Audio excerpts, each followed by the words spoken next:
Welcome to Two Giant Goofballs, a New York Giants podcast. Are you a goofball that loves Giants football? If so, sit back and relax as we talk about the team that both excites and frustrates us so much. And now, here are your goofball hosts, Drew and Rob. Welcome, fellow goofballs, to Two Giant Goofballs, a New York Giants podcast. I am Drew, joined as always by... I'm Rob. Last show of the week, joined always by... Not always, but... Today,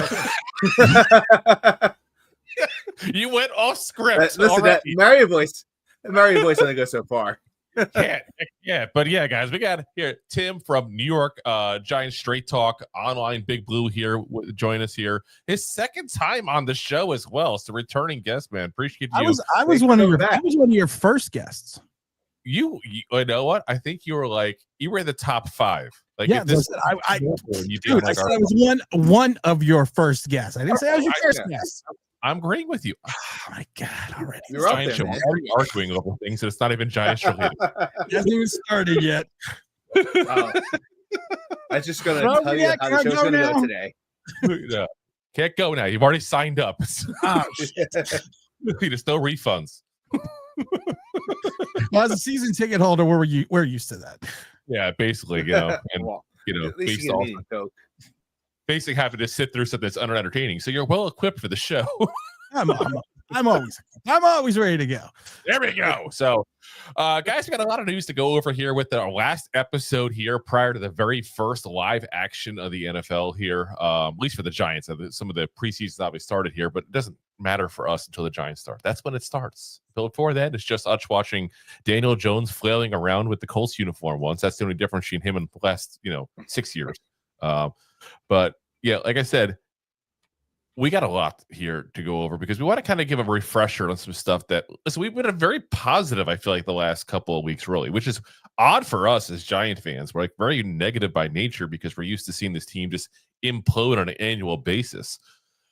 But we got to go ahead and go over some concerns we have because there's some things going on, obviously, that we're forgetting about because we're just assuming that Russell Wilson is going to be the Russell Wilson of old, which is crazy. We're just assuming Abdul Carter is going to be the next Micah Parsons, which is crazy. There's a lot of assumptions going on in Giants land here, and there's still some concerns, that's for sure. So we got to start right off here because Jace has some very nice words. I don't know what it is. Jace is always the nicest words to all the guests.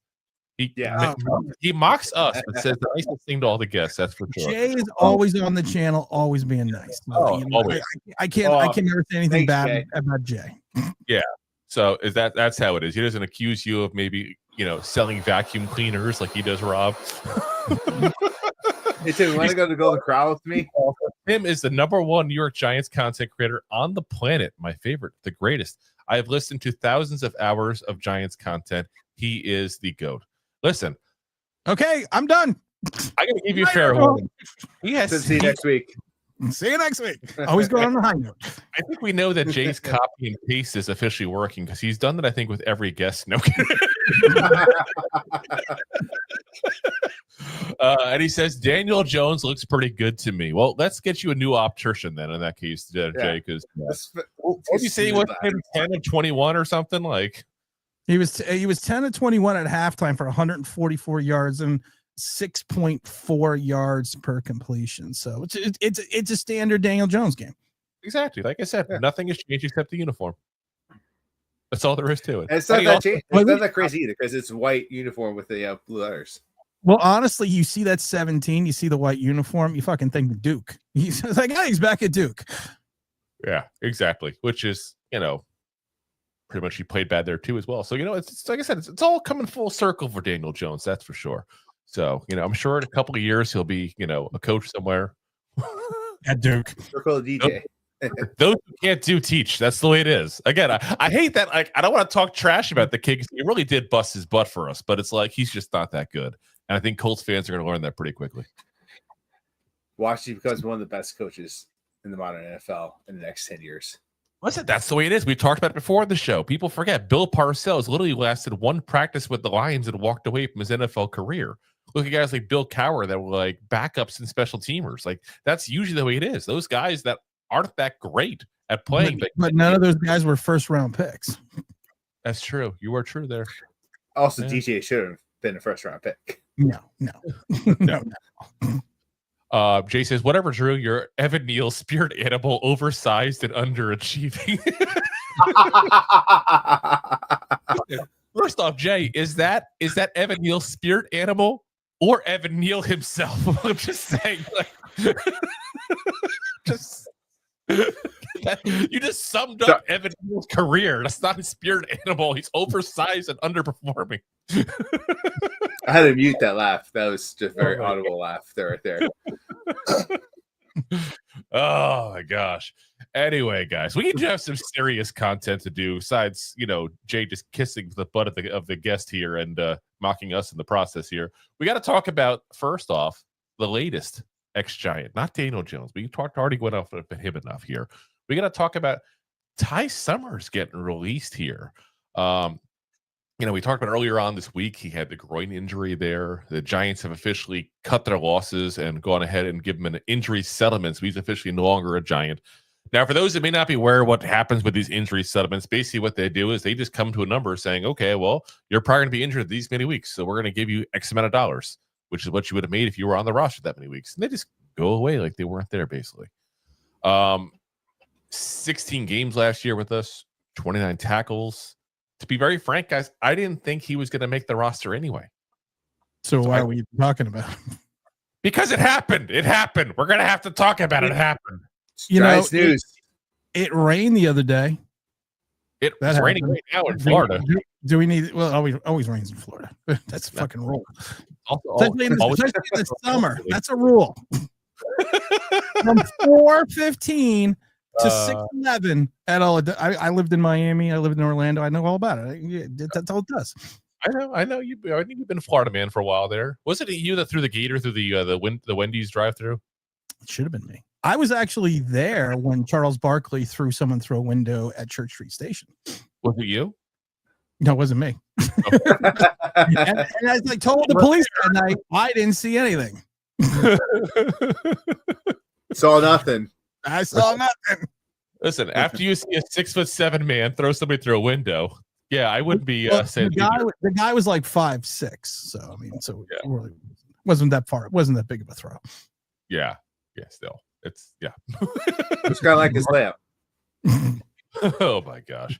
Anyway, guys, like I said, I don't think he was going to make the roster. Anyway, we got a very stacked room as far as linebackers that play only special teams, which is not really where you want to be stacked on your roster, but it's where we've been.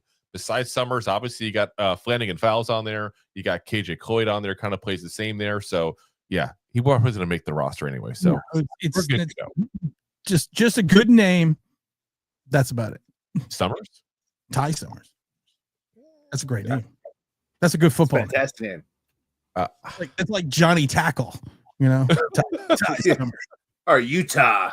Yeah, there you go. No, like maybe if his name was Scott Summers, like if it was a whole X-Men thing, I'd be cooler with it. Yeah. What's his brother? Anyway, all right, let's move on from him then. We got to get the little footnote there, but let's talk about, like I said, I want to talk about some stuff I feel like we're kind of forgetting here. And we got to remember the hot seat is still in full force here for Brian Daboll. And I think people seem to be kind of forgetting things because we're all happy on the euphoria of the hopes of maybe a not embarrassing season, so we say. I don't think anybody's expecting playoffs or anything crazy here, but playoffs? Don't talk about playoffs. You kidding me? Playoffs? I just hope we can win a game. But I think that we're in that system where people are like, okay, we have a new quarterback. We have like a Parsons. We got, revamped the secondary a little bit. We have a quarterback not named Daniel Jones. Like, people are kind of forgetting there's still some warts. There's still some flaws here. And Brian Daboll, point blank, if you want to talk about one of the two being on the hot seat, Joe Schoen and Brian Daboll, a lot of people call for their jobs, obviously, at the end of the year. Daboll's on definitely the hotter seat than Joe Schoen is. And you look at the start of this season, guys, and you go week 1, Commanders, who literally got to the NFC Championship last year. I know we always typically play them well, but they got to the NFC Championship. You got to give them at least a little credit there. the Cowboys, who we haven't won since Dwight D. Eisenhower was president. You got the third game is the Chiefs, which if anybody thinks we have a shot against the Chiefs, like, listen, never say never, I guess, but like, I think there's a little difference in talent level. That's for damn sure. And then you go against the Chargers, who I think is going to be an improved team this year in second year with Harbaugh. So, you know, Slater's out for the season. Yeah, that's going to help us, I guess, especially with the pass rush there being as good as we hope it's going to be. But that's going to be tough. Like, I honestly, like, I'm hoping like a 2-2 start this season. I'm hoping. But guys, I can see an 0-4 start. At what point at 0-4 are they going, hold on a second here? We got to do something. You know, and Tim, you mentioned it. You said, because you were talking about before the show, you go to the Saints then after that, which everybody assumes is our one easy win we have in the season, which, again, no team is an easy win if your team's not good. But then week 6 we go into, and who we say we have week 6 again on the schedule up in front of me? Philadelphia. Yeah. So you're talking now 1-5 potentially. Because again, we haven't played the Eagles right either. You're talking potentially 1-5 and 0-2 in the division. It's 0-3 even. Well, it's true, but yeah. I'm feeling lucky taking the Dallas win. So you're giving us a Dallas win and the Saints lost then in that scenario? Yeah. Oh, but yeah. Ooh. Like I said, I just think people got to recognize what we're staring the barrel down here. I mean, that's not the problem is it's August. Yeah. So right now, everyone in the NFL is undefeated. Yes. So you have to have some modicum of hope that your team is going to be. I mean, there are so many. I've been to almost every single open practice. I missed Mondays, and I'll be at the I'll be at the joint practice with the Jets on the 13th. And it's interesting because you watch, there's a different energy at the camp than there's been in the last couple of years. But the problem is sometimes you look at the product on the field, and sometimes even though you see good, there's some stuff that you look at and you're like, okay, that's we before the show, we were talking about Tay Banks. You know, we were talking about him not turning his head, and, you know, something, he turned his head at Maryland. He did well in that first season under Wink, but you watch him now, and I've posted so many shorts about it. All he's doing is throwing his hands up. It's like, dude, you have to, that's going to lead to a penalty, which he's gotten a bunch of penalties in camp. But if you don't rotate your head and look back at the ball and track the ball, bad things are going to happen.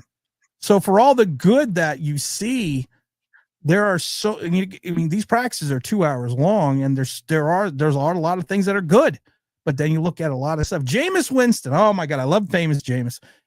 Third practice, 7-on-7. I have never seen this since going to training camp since 1976. 7-on-7 drill. Jameis Winston calls a timeout. I was like, are you allowed to call timeouts on a 7-on-7 drill? I mean, literally he's doing this. I'm like, it's training camp. Just walk out of the huddle. You don't need to call a timeout. I was like, are you practicing your timeouts before the start? I was like, I've never seen that though. But like I said, it's, you know, hope always springs eternal in August. Yeah. Yes, it does. And like I said, we've had a lot of right moves this offseason, I think, too. Again, we talked about revamping the secondary. Obviously, people are excited about Abdul Carter. Obviously, the quarterback room, while it's still not great, is so much better than last year. It's not even funny. You know, obviously, everybody's a little excited about, you know, Scatterboo running into telephone poles as well. Like, there's a lot of things that people are excited about. Malik Nabers is on like a whole other level, it sounds like, in camp. Everybody I talked to that's been to the practices, it's like he has reached that upper echelon potentially. Again, we got to see it actually in the game, but from what you've seen in camp. So, you know, there's all this excitement, but people are kind of forgetting there's still the issues. There's still the warts, guys. This offensive line still has not produced in years. Hopefully Andrew Thomas is healthy. That's a big part, I think, in fixing that right there. You know, you still got a quarterback that, as Jay loves to say in his comments every single time we talk about him, is literally on his third team in 3 years. That's usually not the sign of a good quarterback. You know, and your backup is a guy who has a 1-to-1 ratio in touchdowns and interceptions. And then you throw in the fact that this team has been horrible the last couple of years, guys. Like, it's not even, let me be very frank. There are times that if it wasn't for the fact that Rob and I had this show, I would have potentially turned the TV off, even as a fan. 100%. Now, I have to be the masochist to watch the whole goddamn game because of the show. And quite frankly, I have to go ahead and watch it twice even sometimes because I'll try to look at all 22 film and stuff like that after the fact. There's some games that you're like, oh my God, do I really have to watch this again? Yeah, there's many times last year where I watched the game live. Drew and I jumped on the podcast, went through what we thought about it, and then I rewatched the highlights of the games and then rewatched footage of the games and like the quick all 22, like Drew was saying, like I'm like, what am I watching? I'm watching garbage. I'm watching a dumpster fire. Yeah. It's terrible. And like I said, you don't go from that though to being a good team typically. Like that, there's stages, guys. And when you have stages with that schedule, there has been times in the NFL where 3-win teams have made the playoffs the next season. It's a 4-win team in our division did it. It's not unheard of. It's just the problem is and we had Carl Banks on last Sunday, and we were talking about the fact that the talent, and he was talking about the fact that the Giants seem more talent, have more talent this year than they've had in the last couple of years. Yes. But even he was mentioning though, but that doesn't mean we're going to win more. It doesn't mean that we are going to, to be, thank you, my love. Cookie time. Whoa. Where's our cookie? Homemade snickerdoodles. Oh. So I'll eat that when it's warm. I mean, I'm going to have to eat that when it's warm. But he was even saying the fact that we just don't, the talent has gotten better, but it doesn't mean we're going to go from a 3-win team to a 7-win team or a 10-win team. And also the talent is so, the nicest way to put it, the talent is so different. And the reason I say that is because you went out and signed Paulson Adebo. You gave him 54, 36 guaranteed. Most teams, they said, did not even have him in their top 5 free agent corners because of the injury. And he's looked a little slow in camp. And most NFL analysts were saying he would probably get a 2-year, $20 million deal with a 10-year guaranteed and improve it deal. No, we give him 54, guarantee 36. Now, it's a great deal if he's the Paulson Adebo before the injury. But he's a lockdown, man-to-man corner in a Shane Bowen zone, bend not break defense. You have Tay Banks, who excelled under Wink, had a bad season last year. I think a lot of it had to do with the fact that sophomore slump, and also a lot of it had to do with the fact that we had poor play at safety. When, if you had poor play at safety, especially as a corner, sometimes you get hung out to dry. So it's not all. He didn't get bailed out that he should have been bailed out. We pointed that out during the games even. Yeah, exactly. So, but the problem is, what is his best skill set? He is a press cover, man-to-man corner and a bend not break Shane Bowen zone defense. I'm going to tell you this. There have been gaping. I've posted a lot of videos, a lot of shorts. There have been gaping holes in these zones that wide receivers are just parking their asses in the middle of and just sitting there. And I'm just hoping that not that it's a, not that it's something that can't be fixed, but it's a little distressing sometimes when you see how wide open some of these guys are. Yeah, I remember when you had Carl Banks on. Good show, by the way. I saw that he had mentioned with you about the offense and the defense the first time they got together, and the defense was kind of struggling to stop the run and create that physical nature that you want a powerful defense to have. This team's going to count on that defense, guys. Like point blank, if this defense is not as good as people are hoping, if you think the offense is going to bail them out, again, like that's not the strength of this team. It's supposed to be. It's the defense. Well, my thing was always this going back last year. You waited a week in the off season. You had Steve Wilkes. You didn't go out and get a Shane Bowen. You don't have to go out and get a Shane Bowen. You could have tried to go get, you could have gotten him from the 49ers because they fired him. And his system fits more of what the talent had last year. Now, a lot of people will say that the Giants defense last year was Well, the problem was this: they could never get off. I mean, the offense was never on the field. I always love that. Well, if you take a look at the fact that the Giants last year in time of possession were tied for 16th, so they were in the 50th percentile in the league in time of possession. And the problem is this: they just couldn't score. They were 31st in points. But it's not like the defense was tired because of the fact that they were always out there when your team's time of possession was 16th in the league. The problem was the Giants couldn't get off the field on third down.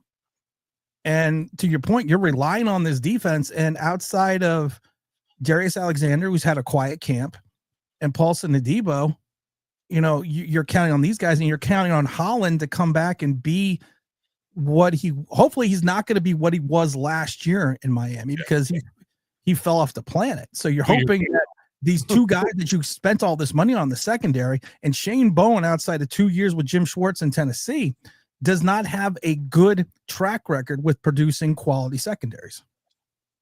Yeah. And that's what I'm saying. There's a lot of question marks there. And, we talked about it right before we went on here. I just wonder if things go south, is Daboll a guy that, quite frankly, just doesn't make it the whole year? Like right now, I feel like the Giants nation as a whole here, so to speak, has this mentality of like, we're underrated, we're going to be great. And listen, that's a potential scenario if everything goes right. As you mentioned, Paulson Adebo comes back from the injury, no problem. Javon Holland played like he did 2 years ago. Abdul Carter is as good as people think. Darius Alexander gives us something there on the defensive line. That's a lot of ifs, guys. The potential is there. There's a lot of ifs. I crack up that everyone's talking about the running game for the Giants, that Tracy and Scattaboo have been ripping off these huge runs. And I keep trying to tell people, doesn't that concern you a little bit that they are ripping off these huge runs against our first team defense? And the fact that for the last 4 years, our biggest issue has been stopping the run on the off tackle and maintaining our assignments and holding our edge with our defensive ends. That immediately should be a concern for anyone, that if you have Cam Scattaboo running, and I'm not saying Cam's not going to be good, but he's turning the corner on your starting defense. It just, and I don't want to keep going back. I don't want to keep going back to the Carl Banks interview, but Carl Banks said it best. He goes, in '86 or when I played for the Giants, that never would have happened. So like we would have knocked him on his ass. You can do that against the second team, especially as a rookie, but you're not going to come over and do it, against your starters. But I watched over and over again this happened, and he said something very astute that I still stick with me, because everyone's talking about the Giants pass rush. And Carl Banks said, you have to earn the right to rush. And I was thinking about it when he said it, but then he broke it down even more and says, you need to stop the run, then earn the right as a player to rush the passer. And I'm like, well, yeah, because if the Giants can't stop the run, it's not going to matter how great of a pass rush we have either. Yeah, like I said, and I think what the problem is, we talk about it every single time the training camp start, every time the spring practices start. The Giants media will sit there and tell you, oh, so-and-so caught the ball for 30 yards. They don't tell you who was covering them. You got to keep that in mind. Every great play you see means somebody else effed up. Point 100%. blank. That's what it means. It means somebody else didn't do something right. I mean, if you want to be a devil's advocate as a Giants fan, like, how great was the defense last year? How great was the offense? So we can sit there, like, and also to be devil's advocate, like, look how bad our defense is going to be as we're hopping them up. Just look how great our offense is going to be this year. The key question is, are you Al Pacino or Keanu Reeves? Al Pacino. Just checking. Wait, I was going to say, in what movie? The Devil's Advocate. I was at Devil's Advocate. Well, I don't want to be Al Pacino. I kind of want to be Al Pacino on the train. Yeah. As long as you are not Al Pacino in that Adam Sandler movie where he was doing that Dunkin' Donuts commercial. That was ridiculous. No. But yeah, like I said, there's definitely questions, guys. And I think, again, I don't want to come off as if I'm doing doom and gloom and this whole season is going to be crap and there's no chance of being good. But I think we have to kind of prep ourselves for this is anything can happen type of season. We could shock the world. This defense could be great.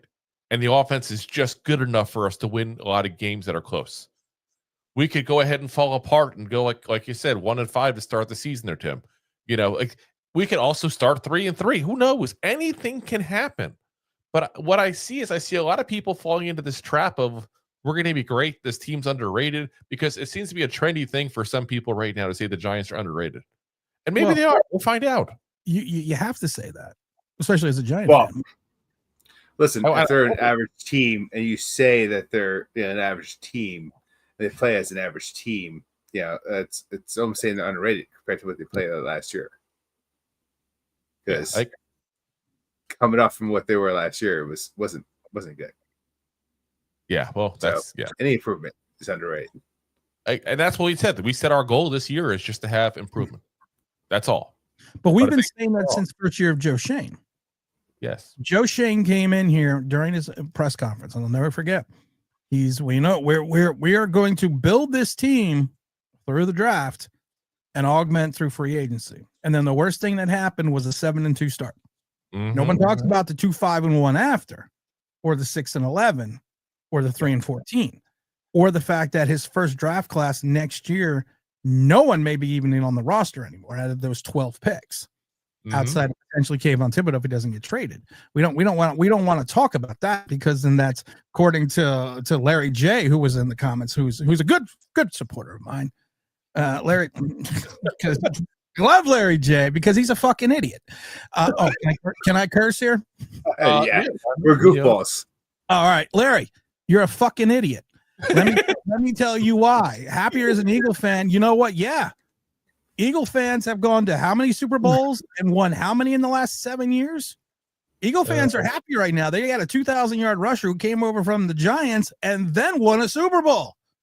Yeah, I would be happy as an Eagle fan, but I'm a Giant fan since 76. You are a moron since birth, so that's probably going to be okay. So why don't you learn football? Take off your Inglorious Bastards little Brad Pitt thing, because of the fact that you're trying to be trendy and you want to be a little niche when you come off as kind of dull and stupid, and learn football. And then you can come back to my show because you got banned for being stupid. Oh. And don't forget to join us on the Believe Network. New York Giants Believe Network handle. Yeah, and Jay shot back and said, LOL, Larry, I think you're looking for Schmelk and Totino, sponsored by the Giants infomercial, to tell you what you want to hear. Yeah. Listen, that's one thing we always enjoy is people that, listen, popular or not, just give your damn opinion. And I'm definitely the people that are the homer mentalities at that point, that everything's always fine, everything's always roses. We've gotten on them ourselves. Like Jay mentioned Totino, I went on his show one time and blasted him for blasting Malik Nabers after the Commanders lost the first one. I'm like, okay, he dropped the ball. Yeah, we didn't get the field goal because he dropped the ball. He also got 2 touchdowns, and the only reason we were in that game was because of him. You want to blame him? You freaking kidding me? Well, Bill Parcells always said it best, going back to 83 and 84. He said that you don't lose a game on one play. There are 5 or 6 plays that if you would have made during the game, that you would not have been put in that position where you had to win it all on one play. And so blaming Malik Nabers for not coming up with a diving catch out of bounds, I'm sorry, I can't blame the kid for that. Exactly. Yeah. Jay says just a vibe, but I don't think Larry's giving out a super chat tonight. Damn it, guys. I apologize. I'll give you a cup of coffee later. Oh my God. Let's see here. Let's go back to where we were here. I had to pop that up real quick here. Let's see. Solving the race problem says, what's your ideal starting offensive line going into week 1? Well, we've already given ours in the show enough, Tim. What's your ideal? My ideal offensive line for week 1. Okay, I'm going to be on the roster now. I should give that because your ideal line is probably people not on the roster currently. Well, I was gonna say I'm gonna start Bart Oates over at center from 86. I'm also gonna grab a William Roberts. Then we're also gonna start. We'll put looking at the offensive line. The line, he's gonna give you a free Hyundai. I'm gonna get. No, Brad Benson's Hyundai dealer is gone. I know it is. That's always remember him for. Besides the Giants days, was the Brad Benson Hyundai dealership. And I don't know what he did with the goalpost. He bought the goalpost from the old Meadowlands. Yes, and he had it in his dealership for years, because I actually went down there to take a picture with the goalpost. I don't know where it went. I think Brad's in Florida now though. But my ideal starting line, oh dear Lord. Ask me that question when camp breaks, because I can't believe that the Giants, we don't have a true center outside of JMS on this team. And I like JMS. I like him as a kid, met him a couple times, but he is an undersized center. And I don't want anyone to fucking tell me, well, there's undersized centers in this league. Look at Jason Kelsey. Okay, for every Jason Kelsey, there's 30 other centers that are over 340 pounds, 320 pounds, and can man the middle. JMS's issue is the fact that he is a former wrestler that doesn't understand leverage. He led the league in penalties for a center year one, and then last year he led the league for the amount of for the most sacks given up by a center. He is not big enough off the ball. He cannot handle the point of attack. And I don't understand how Joe Shane, after also overlooking the linebacker position, basically looked at this center position and said, well, listen, if he gets hurt, I'll put in Greg Van Roten. Yeah, everything will be fine. That's what they said on the Titanic. No, don't worry. That was that iceberg. No, man, that's just chilling my glass a little bit. We'll all be fine. We're not all going to be dead in 3 hours. But I mean, literally, you look at this and you can say, are you really going to start Chris Hubbard? Chris Hubbard at times in camp has looked god awful. I mean, Andrew Thomas is still coming back from the injury. He's still working his way back. Evan Neal looked good at times until you put on the pads and went full contact.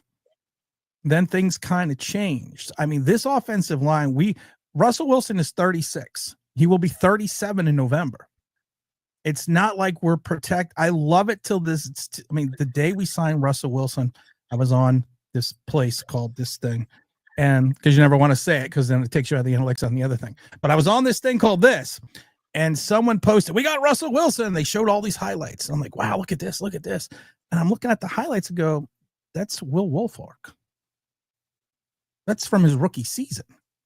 We're not getting 22-year-old Russell Wilson. We're getting a variation of 36-year-old Russell Wilson that after the 400 yards against the worst team defensively in the in Cincinnati Bengals, he didn't throw for over 225 yards the rest of the season. The Pittsburgh Steelers saw something in Russell Wilson. Yes, I understand Pickens got hurt, but they saw something in Russell Wilson that said, we are not going to let him do what he does well, which is throw the moon ball and call his own plays and audible out of plays. No, they said, we're going to win, but Russell Wilson's going to fit into our system because there's something we are seeing with him that we don't like. So just keeping this guy upright is going to be a task, but I'm hoping to God we're going to find some gems after the 53-man cutdown, because this can't be the starting roster for the offensive line. It can't be. I'm wondering, as you talk about Russell Wilson, is there like a hooker boots version of like football cleats so we can just get him a little? Because that's the problem in Seattle. He moved out of the pocket so we can see around the big, tall guys. He's too slow now to move around. So that's an issue. And that's why I'm saying I'm not 100% negative of the team, obviously. I mean, anything can happen. We got to include that kind of stuff we talk about.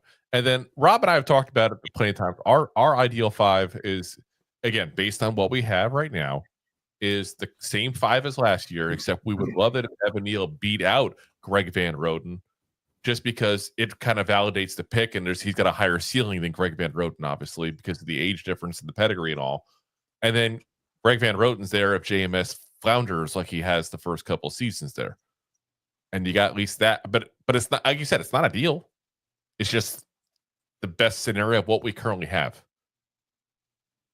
which is not saying much. Yeah. Andrew Thomas, please live in a bubble, please. Bubble wrap.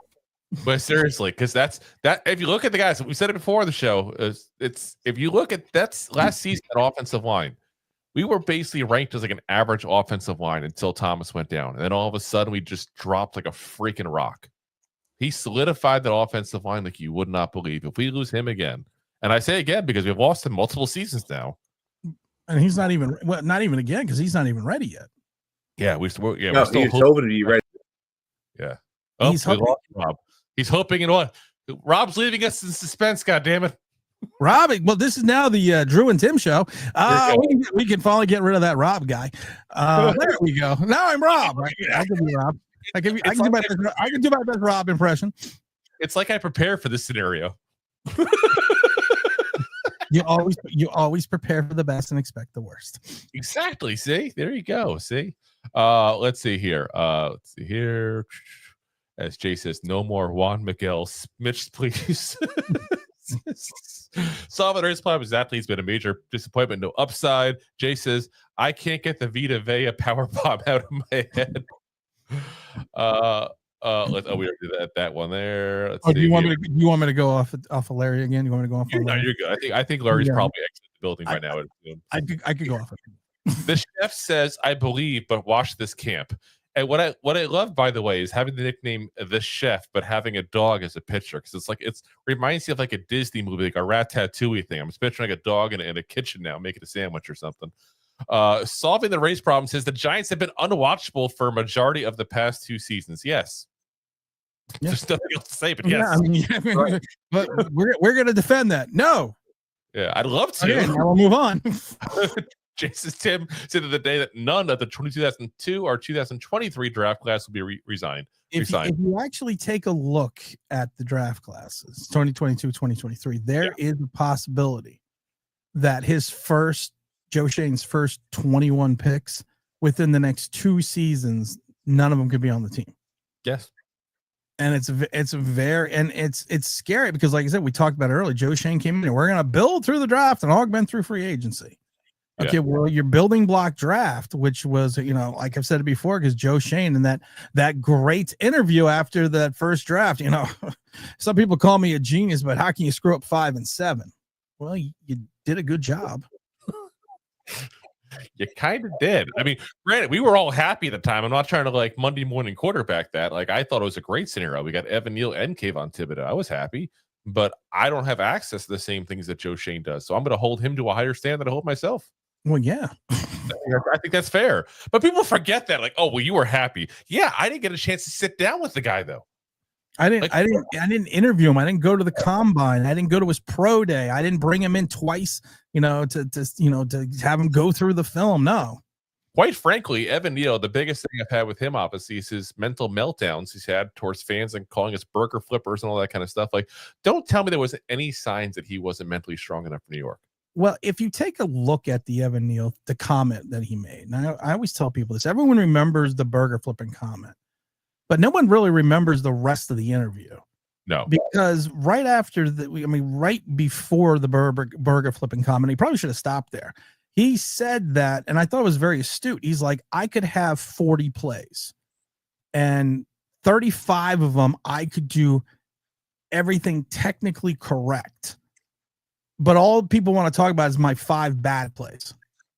They don't want to talk about the other 88% of the plays that I played well. They just want to bring up what I didn't do right. And I was like, well, yeah. Then you should have left it at that. You shouldn't have jumped into the burger flipping. Yeah. And also, he's got to recognize that an 88% success rate would be great in baseball. Yeah, not in football. When you're giving up a sack on 12% of your plays, that's not great. Well, here I'm gonna stump you with that. I'm gonna give you a stat. Oh gosh. I'm gonna give you a stat of a current Giant that's supposed to be an impact player, and it's 25.9%. 25.9% for what? You're saying is block win rate? Is that what we're talking about? No, I'm just telling you, this is a stat from a Giant who was going to supposedly be a major contributor, is 25.9%. Current? It's current Giant player who's supposed to be a major impact player. But 25.9% of what stat? I'm sorry. No, just what stat do you think? That's a fair. It's listen, if I did my job. This is actually a pretty big stat, and this is a pretty well known. Well, not well known. player's name or the stat we're talking about percentage No, wise. you can't have it because you have to figure out. I'll give you a little bit more of a hint then. Okay, I'll give you more hint. Listen, all I'm saying is like, listen, Evan Neal, we started this whole conversation. Internet was out, but you talk about 12% of his plays let up in sacks, right? And everyone talks about that. But listen, if you're out there in a job and you're a professional, and depending on what your job is, 12% of the time you mess up, you're probably out of the job. Looking at you, heart surgeons. Like looking at you, like pick up your trash. This player has a 25.9% missed tackle percent.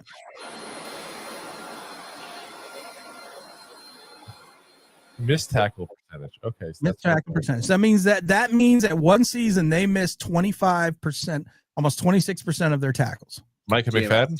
Nope. Abdul Carter. His last season as an off-the-ball linebacker at Penn State, where he had 40 tackles, he had a 25.9% missed tackle percentage, which is why he was moved. Everyone wants to talk about the fact that Penn State lost a guy in the first round and the third round, but it was one of the reasons why he was moved to the defensive end position. And people are sitting there saying that we're going to need to rely on this guy at times to be an off-the-ball linebacker. When his last season as an off-ball linebacker, his missed tackle percentage was 25.9%. Yep. So when Evan Neal talks about maybe 11% of his plays not being good, that's better than missing 26% of your tackles. Way to bring down the mood, Tim. Maybe Larry's right. Maybe I'm a dick. I already know I am.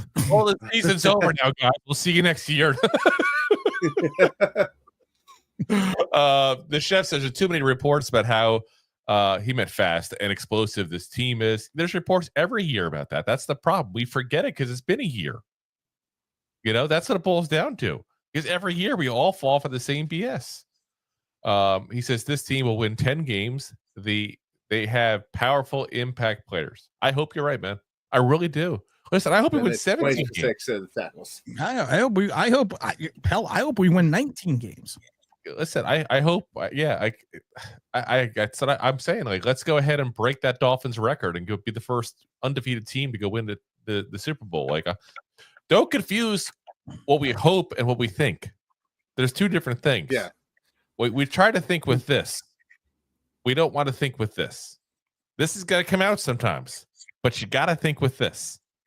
Because we fall for it every year, we get heartbroken every year, and eventually you just got to stop falling for it. We're like that person who keeps getting broken up with. We've been spurred, we're at that point where we're not quick to go ahead and believe, and it's fair. Believe you can find New York Giants Straight Talk everyone on the Believe Network. Ooh, nice segue. Nice plug. Evidently, I haven't been plugging my show enough, so I'm supposed to be plugging the show. And we did put it out there also on the very first comments, and we'll give him a chance later on to do a whole official plug, obviously, as well. But we did put it right in the comments at the very beginning as well. So if you haven't already, give that like, subscribe, and all to Tim. Shame on you. Go do it. Once this show's over, of course, if you want to stay here for this part. But open it up in a new tab if you're on a computer. So that way you don't forget. Jay says, when you suck, players cost more. 100%. We've been having that problem for years. The chef says defense on all levels upgraded. Well, I mean, they're upgraded just by being healthy. Let's talk about that for a second. We lost like half the roster, it felt like, last year to injuries on defense. So yeah, I mean, no matter what, they're upgraded. Jay says that's true, chef. Chef says the frontline defense alone can wreck games. Again, we'll see. What's the difference in the last year's front line and this year? Abdul Carter. That's it. You're counting on a rookie to be a defense, difference maker. That's what you're counting on. Who is our true? Everyone, and I keep seeing it, and I keep seeing it more and more now. Everyone keeps going to Perry Fuel's NASCAR. Now, people need to remember NASCAR was not under Steve Spagnuolo. It was under Perry Fuel in 2011. But people forget you had two defensive ends, Matthias Kiwanuka and JPP, were both 6'5", 290 pounds. And each one of those guys had 80-plus tackles that season. And both Osi Umenyiora and Justin Tuck were hurt that year. But you had two defensive ends that not only could rush the passer, but could set the edge and play the run, and had 80-plus tackles apiece. you have Brian Burns and Kayvon Thibodeau, who at times are going to be manning these spots, and they have issues setting the edge. And it's one of those things that our biggest fault on this team for the last 4 years, going back to the Cleveland joint practice, Joe Judge's last season, where Cleveland basically ran off tackle all during that joint practice, then ran off tackle during the game, because the Giants, even going back then, could not set the edge. And we still are not sure who's going to set the edge. And everyone wants to rush the passer, but if I'm Jalen Hurts and I see Kayvon Thibodeau, Abdul Carter, and Brian Burns, I'm assuming that I'm going to see a rush. I'm checking out to a bubble screen. I'm doing a delayed handoff. I'm waiting till the over-aggressiveness of the defense comes forward, then I'm stepping up in the pocket and running, because who's in the second level? So when we talk about the Giants defense being revamped, to your point, outside of Abdul Carter on the defensive line, what have we done to improve the linebacking core or the run defense? Because you're not going to run them to the middle of the field, because that's Dexter Lawrence. But as a true smart defensive ends, what you want to do is, if you want to maintain and hold your assignment, you want to push the play where? Yep. Back into the middle of the field, which is the strength of the defense. But like I said, I'm as a former college defensive player, I can tell you this, and I worked at Tampa Bay, for the Bucks. I could, I've seen these special defenses, and I'm not saying the Giants won't have a vaunted pass rush, but there's more to the game than just rushing the passer. That there is. And again, though, like we're saying, that's all we added. If you're this dead set that Abdul Carter is going to be that much of a difference maker. Again, I hope that's the case. I really do. And the reports are great at the camp, by the way, as well. So I'm not trying to be uber negative here, but we got to go ahead and realize the ridiculousness of that to a certain degree, because we talked about a couple of episodes ago about Chase Young with the Commanders. He was a can't miss prospect. Did he change that franchise? Game changer. You never know what's going to happen until it happens. Yeah. Sometimes the fun of being a football fan, because no matter how much we know, there's things we don't know. There's things we can't foresee. That's life. So, all right, guys, real quick, because we're going to pay the bills here in a second, but I got to give it a shout out here to Jay, who's going ahead and gifted 5 memberships here to the Two Giant Goofball channel there. Unfortunately, it doesn't tell me if there's still any available, so I don't know if anybody's already picked them up. I assume so, because we've been talking here and it's been a couple minutes since he did that. But Jay, much appreciation as always, man. But now that you're already done paying the bills for us, we're going to pay the bills anyway again. Let's roll for watching. Like the show? Of course you do, or you would have turned it off by now and not be hearing me. There are plenty of ways to support the show. YouTube is the best place to join us, and we offer memberships there with fun benefits like custom emojis and early access to video clips. Of course, there you can also send super chats and stickers to send one-time support payments. The best way to support the show is to buy these drunk idiots beers at buymeacoffee.com/2giantgoofballs. Along with one-time support payments, there are also monthly plans, so you can continue to help kill their livers each month. You can also show people that you are a goofball by visiting our store at twogiantgoofballs-shop.fourthwall.com. We got everything from shirts, hats, phone cases, funny candles, buttons, stickers, and even a Two Giant Goofballs towel to dry off your goofballs. Of course, you can always support the show for free by simply hitting the like, subscribe, and share button wherever you are watching or listening to this. Hit the thumbs up on YouTube. Leave a 5-star review on Apple Podcasts. It helps the show tremendously, and quite frankly, the goofballs suck at marketing and need your help to get the word out. Thank you for being part of the Goofball Army and for taking the time out to support the show. All righty, guys. We got a couple more segments here we're going to try to get into here. So I apologize. We're not probably get to every single comment tonight because you guys have been awesome comments left and right there. But as usual, feel free to argue amongst yourselves, because that happens almost every single episode. We get tons and tons of comments there. You all end up tending to do that.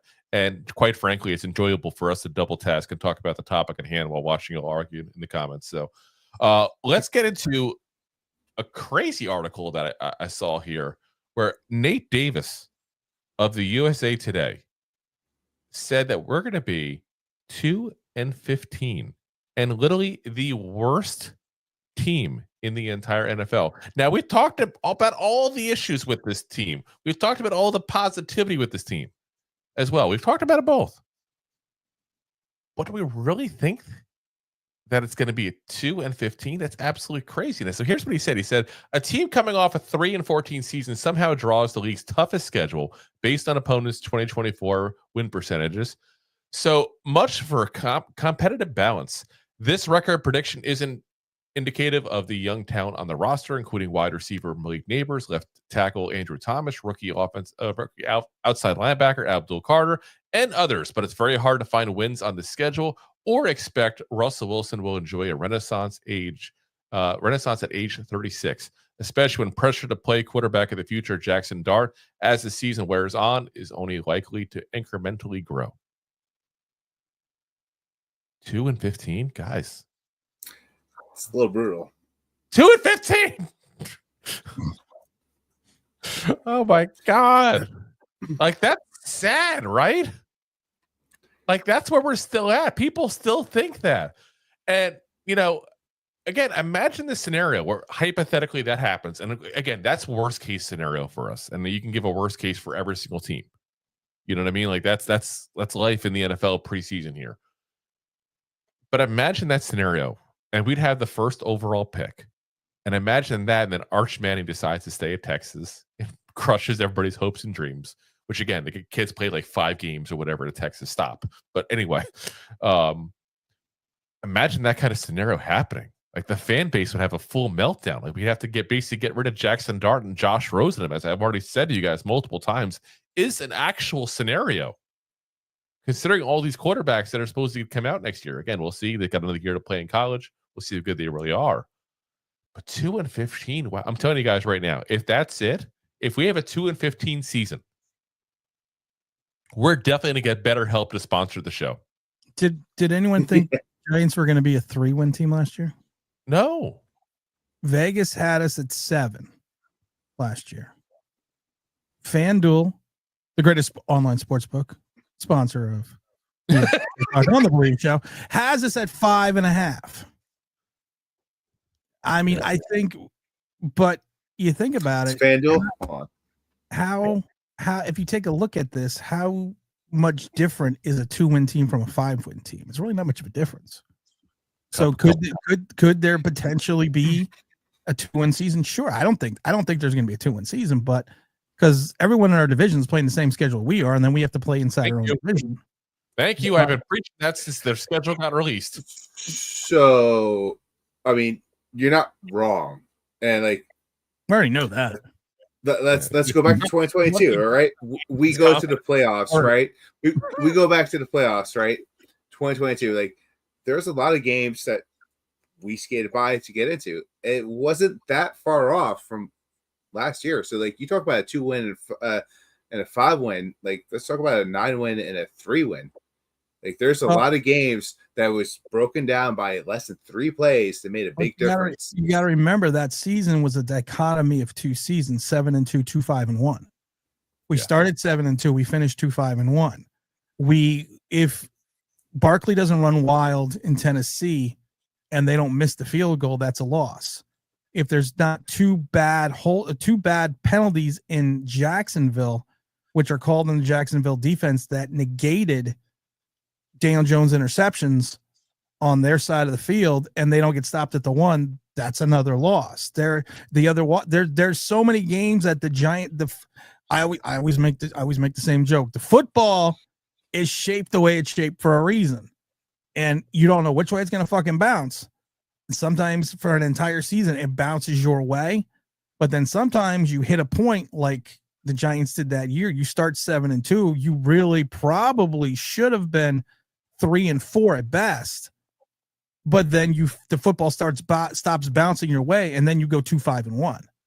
And that 2-5-1 team was kind of that aberration. I mean, that 9-7-1 team was an aberration, which then led Joe Shane to make moves because of the fact that everyone was telling him he had a playoff team. But if you actually looked at the talent on the roster, you're like, No, you really don't have because when your starting quarterback throws for 3,000 yards and 15 touchdowns, and you tell me that is one of the most successful seasons ever by a Giant quarterback, or his most successful season ever, I have to look at it and go, yeah, he did rush for 600 plus yards, but he threw for 3,000 yards and 15 touchdowns. That's not. I hope Jaxson Dart does that as a rookie, not as a fourth-year starter.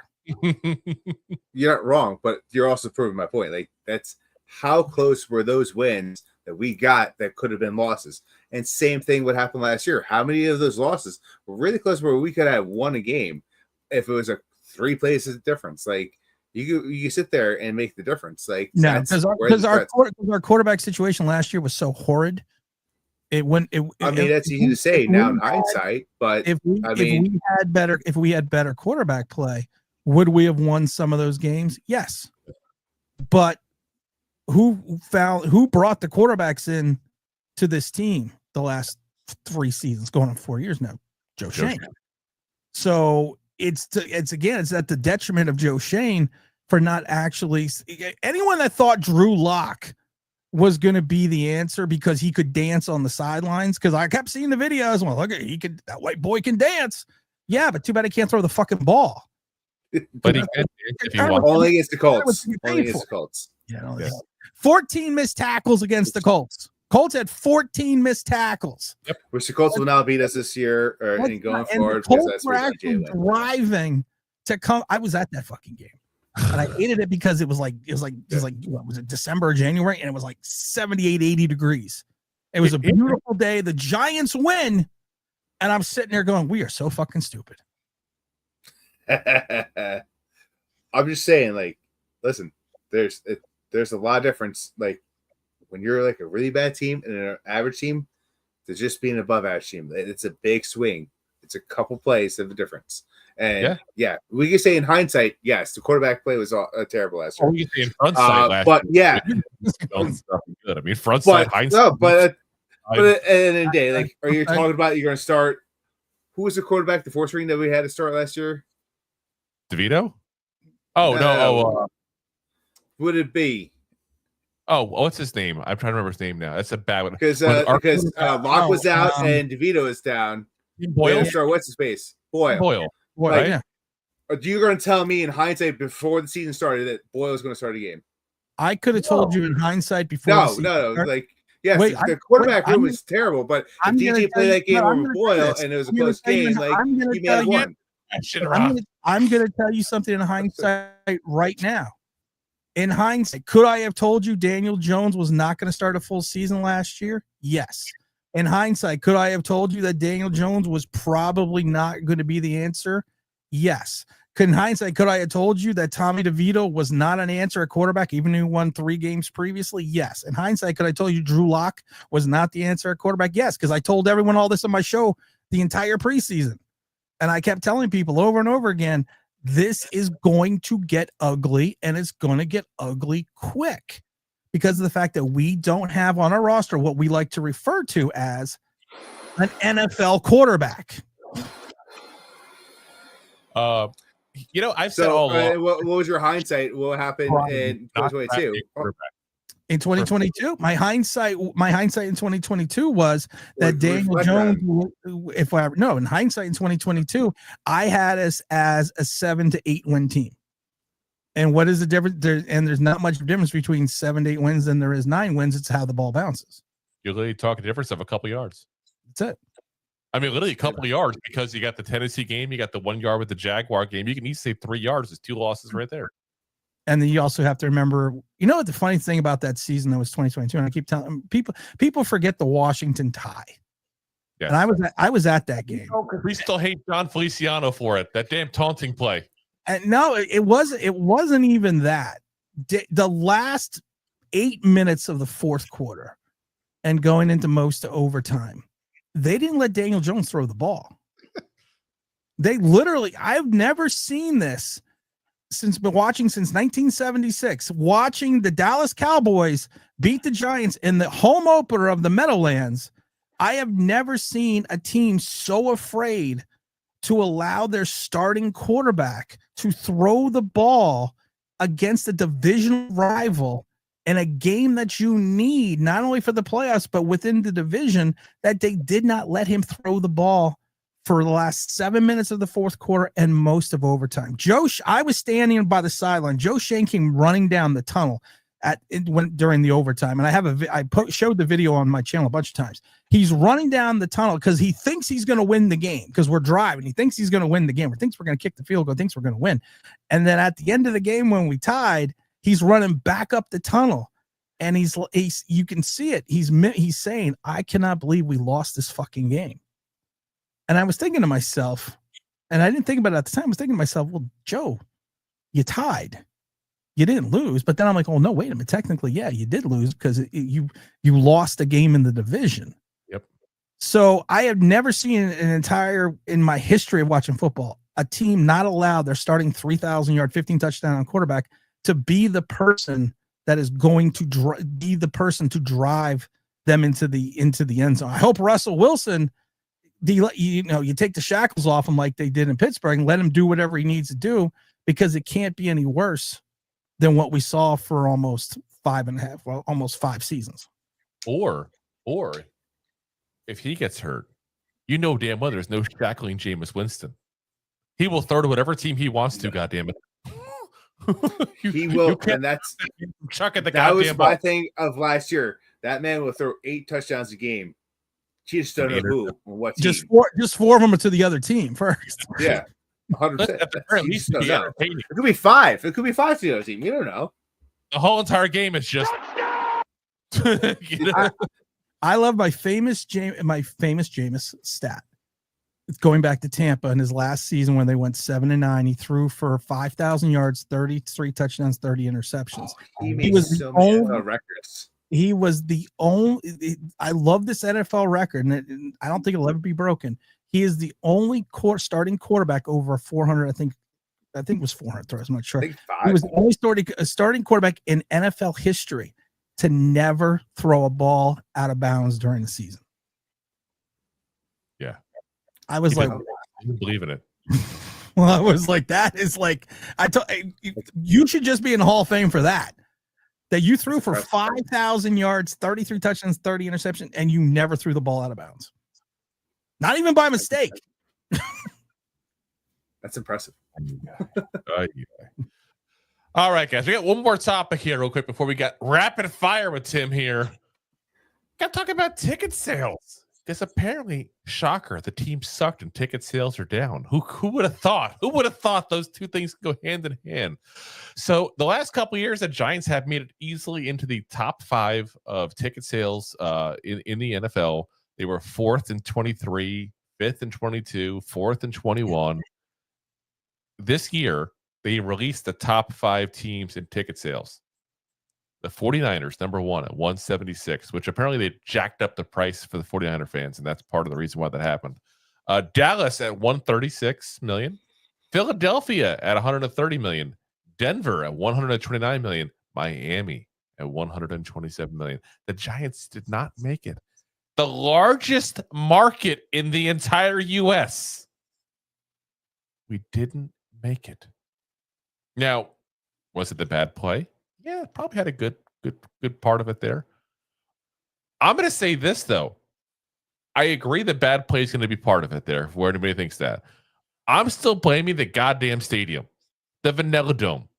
Like, can we finally admit this stadium we have sucks? Like, seriously, can we finally admit this is a shrine to money to make as much money as possible for the ownership group and anybody else who throws an event there, and recognize that it is not fan friendly whatsoever. It doesn't give you anything that's special to it whatsoever. I can't think of one goddamn thing when I go to MetLife and go, you know what? I love this stadium because of blank. Besides chicken tenders and French fries. Chicken tenders and French fries. They have the best. They have the best chicken tenders and French fries. I'm a season ticket holder. I go every game. I sit in the coaches club, which all the food is free, and they have the filet mignon, and they have the meat station, and they have everything else. But the only time when I go there, it's the chicken. I mean, before I do the sushi and anything else, it's the chicken tenders and French fries. Oh, and the nachos. If you get the nachos on a good day, the nachos are the bomb. Now, again, in Florida, I haven't had the chance to go to a game in a couple of years. Do they have nachos? Because if not, they are missing out on a excellent marketing opportunity to have nachos, and have Raheem Nunez-Roches sitting there with a bowl of nachos right on the menu. No nachos. They should have a nachos. Comes with his free jersey. Yeah, I was going to say. Serves on a jersey. Again, being down here in Florida, I tend to go to one Giants game a year at least if I can, and I go typically to one of the away games because they're just easier to get to from where I'm at, obviously. I've been to a lot of stadiums. Every single time I go to the MetLife, I'm just disappointed by the stadium. And this is before the team starts even playing, which is usually a whole other level of disappointment on top of that. But it's like, there's just nothing special to it. You know, you get again, different areas are going to have different things. Like you go to the Jacksonville Stadium, they literally have a pool. You literally sit in a swimming pool and watch the damn game. You go to the Mercedes Stadium in Atlanta, and it's a beautiful stadium. Good prices on the food. Everything's easily accessible and all. You know, like there's so many stadiums in this league that are so much better than MetLife, and I really wish they would go ahead and just realize they effed up. And they're not going to, don't get me wrong. But I want them to realize they messed up, and I want them to make it where there's some kind of experience to the stadium whatsoever during one of the off seasons. And again, also change the turf, change turf to grass, but that's a whole separate topic. They got to do something for the fans. You're not even putting a good product in the field. Then you're giving me a shitty stadium to go on top of that. Not a good combo. No. Well, they did spend 1.2 billion, so I don't think you're going to get any. It's the giant refrigerator. That's what it looks like. It looks like the bottom of a refrigerator. This whole stadium. I mean, like I said, I was there when they opened the Meadowlands. I was there when they closed the Meadowlands. I was there the day they played the Jets Giant preseason game when they first opened the stadium. And I will say this though. If seat wise, if you're looking at a place to view a game, that's a great Giant Stadium. Well, it's not Giant Stadium, but the whatever the fuck it's called. MetLife is a good stadium to view a game. Yes, I will give you that. Does it have the same home field advantage as the Meadowlands? No, not even close. The crowd level is nowhere. The decibels are nowhere near where it used to be. But if you want to talk about an experience to actually watch a game, you got to give them credit. They did do it where even if you're in the upper deck, you still have a good vantage point, and there really is not a bad seat in that stadium. Yes, like I said, you're not wrong, and that's exactly why they built that stadium, because it's not just for football. It's not just for the Giants. It's not just for the Jets. Yeah. It's a year-round stadium where it just constantly pumps out money because they use it year-round for concerts and whatever's going around. I think the World Cup there now are going to be there. Yeah, it's not a dedicated stadium. Yep, it's not a dedicated stadium like if you go down in Jacksonville just for the Jaguars. Like it's not one of those kind of type stadiums. And once again, it takes away. Look at Las Vegas, right? Raiders go over there. The beautiful all stadium. Of the nation, right? Beautiful stadium, awesome stadium, beautiful stadium. But the Raiders is not the reason why they make money. It's because it's in Vegas, and everyone around the world goes to Vegas and they sell at concerts. And you know what? I've been to concerts in MetLife. Awesome show. Just Tim's like what he said, like acoustically, you sit in a great spot everywhere you go. Yeah. I've been to many. It's fantastic. Just not Rob, the best or not selling the Giants game. What they could do, the different stadiums do that share stuff, is Sunday when your team is playing, you got to pump out the history. MetLife doesn't do that. And I wonder if part of that is because they don't want to like upset the Jets because they have no history to display. They have to change it every week, obviously. They got Joe Namath selling the soul to the devil. Like you can have a big bulletin board of like Joe Namath in his stocking commercial he did back when he was playing. He legit did that, by the way. Anybody's young enough not to know that. He legit did do that. And he got paid for that. He did. He talks about that to this day. Like if you would, make the comparison what he got in 71 or whatever it was, when he did that to what he would have paid now, he's like, I would have, it's like millions of dollars. Oh yeah. Well, here it is 50 years later, and I'm remembering it in my head. So it's right there with Where's the Beef, which maybe not the best reference to make after a stocking commercial, but whatever. Gotcha, dude. As I'm saying, I'm like, that's probably not the best one to go after the stocking commercial. Oh my god!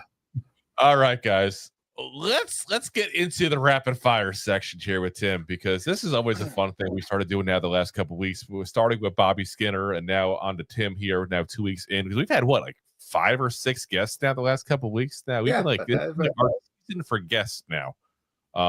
And so for anybody who hasn't watched this before, basically what we're going to do, we're going to go ahead and give just a player's name, stages, then Tim's, to say he's got 30 seconds to say anything he wants on that particular player. Because of the fact that I have trouble shutting up, Rob always gets the chance to go first. It's Drew. Goddamn, dude. I am talking about Drew. Let's start this off and let's go around. Drew Phillips. Oh, me? Yeah. Oh, okay. That's rapid fire. Drew Phillips.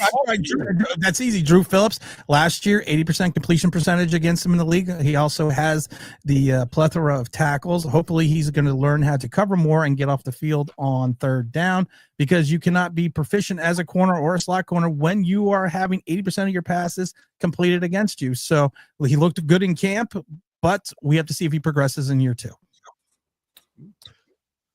So we haven't really mentioned him much this episode, so I feel the need to throw in Jaxson Dart. Jaxson Dart, the anti-Daniel Jones, DJ to JD.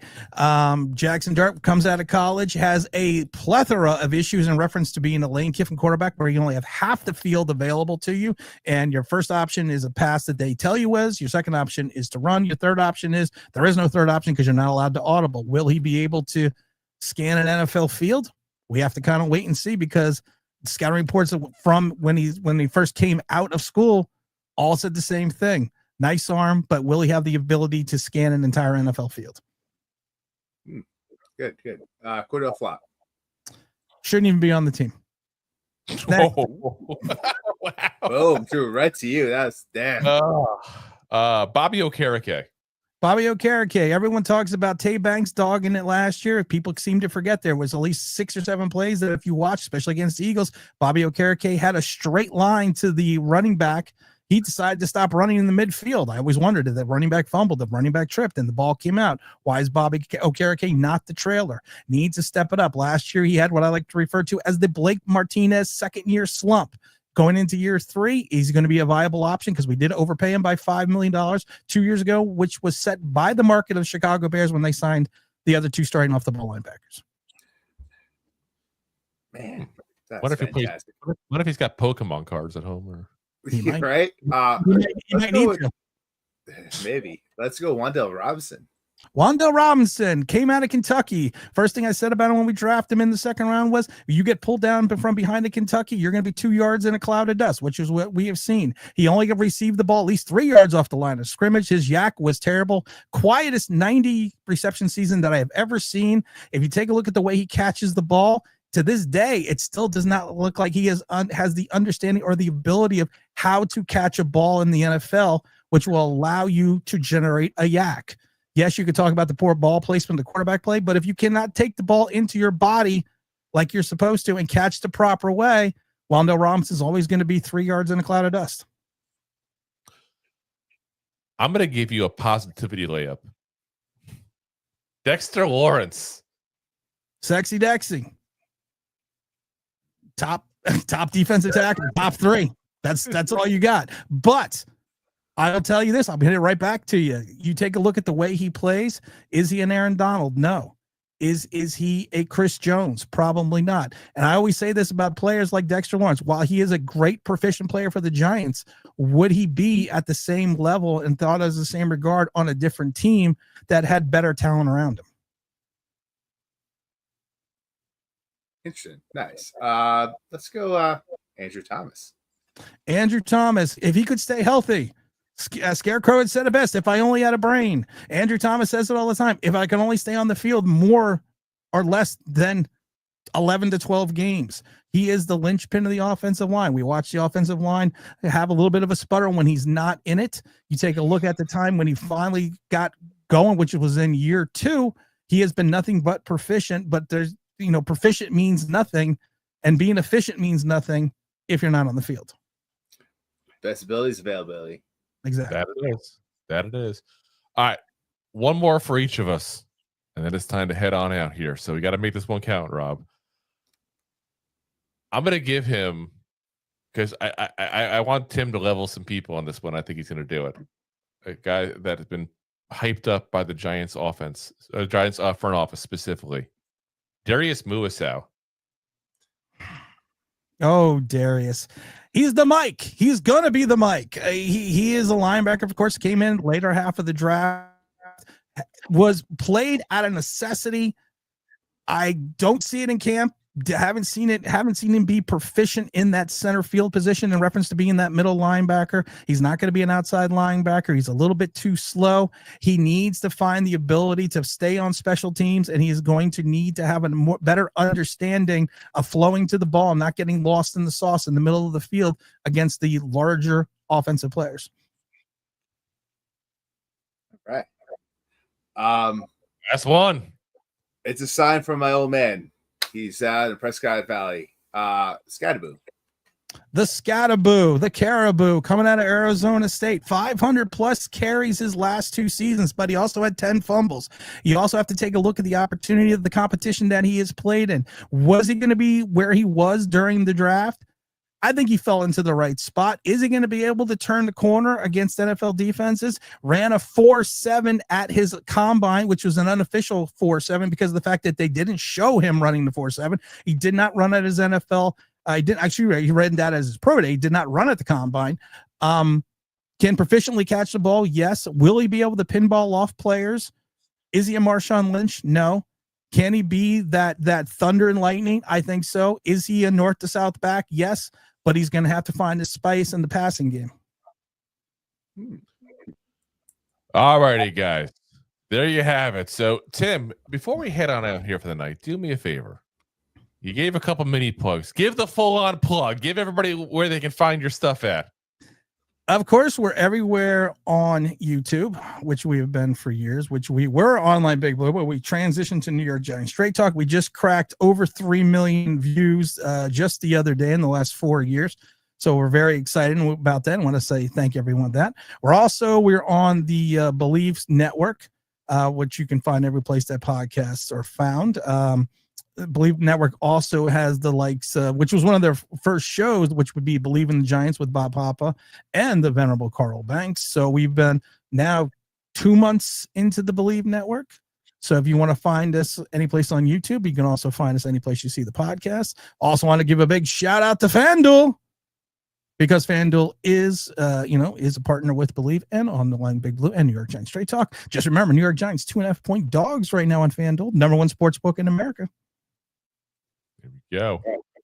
And That's again, nice. guys, we put the link earlier to Tim's YouTube specific there because, we always tell people point blank. I know, Tim, you said that the other platforms don't like when we do this, but quite frankly, we don't care about the other platforms for the most part. We always tell people YouTube is where it's at if you want to actually support, content creators, because they're the ones that treat us the best. So I'm going to put that link out there again for everybody there, because definitely support him. We always love supporting other fellow content creators there. Again, we like to say that content creators, other content creators, we're coworkers. We're not competing. We're coworkers. So, Tim, appreciate you coming on again, man. Well, I appreciate you guys having me back on. We question your choices in life for coming on a second time, but we appreciate you coming on nevertheless. You know what? There are some bad decisions I've made in life. This is one of them. At least you understand it now. So the third time we ask him, like, no, I'm good, guys. Third time I'm just not going to pick up. Exactly. I feel learned my lesson now. All right, guys. Again, we will see you guys here Saturday during the game. We'll be on there doing a little play-by-play action, a little talk afterwards there. So as we get our first action of Giants football and find out if we really should be optimistic or pessimistic or recognize that it's a preseason game and no matter what happens, it doesn't tell us a damn thing, basically. So, it's the fun of the preseason. That's the honest truth of what it is. So maybe we'll see Jaxson Dart throw a couple of, touchdowns against some 4-string people that won't even make a roster. Who knows? You never know. So again, guys, we appreciate you guys for watching. As always, appreciate you guys supporting. If you haven't already, hit that like, hit that subscribe, ring that bell, tell a friend. And again, also do the same for Tim there. We got the link, get all the chats. If you're on YouTube, Facebook, or Twitch, that's where they let me put the link up always on StreamYard here. Again, guys, we'll see you guys next episode. Appreciate you guys for watching. As always, we are live on our preferred network, YouTube, along with X, Facebook, Twitch, and of course, Rob's favorite, my LinkedIn profile. And of course, as always, we're available the next day on all the audio podcast platforms, Apple, Spotify, iHeartRadio, Pandora, all the big ones there. Tim, again, thank you very much for coming on, man. Appreciate you. And appreciate it. As always, Giant fans, go G-Man! Go G-Man! Thanks for listening to Two Giant Goofballs, a New York Giants podcast. We appreciate your support. Thanks so much. Please, I'm begging you. Please,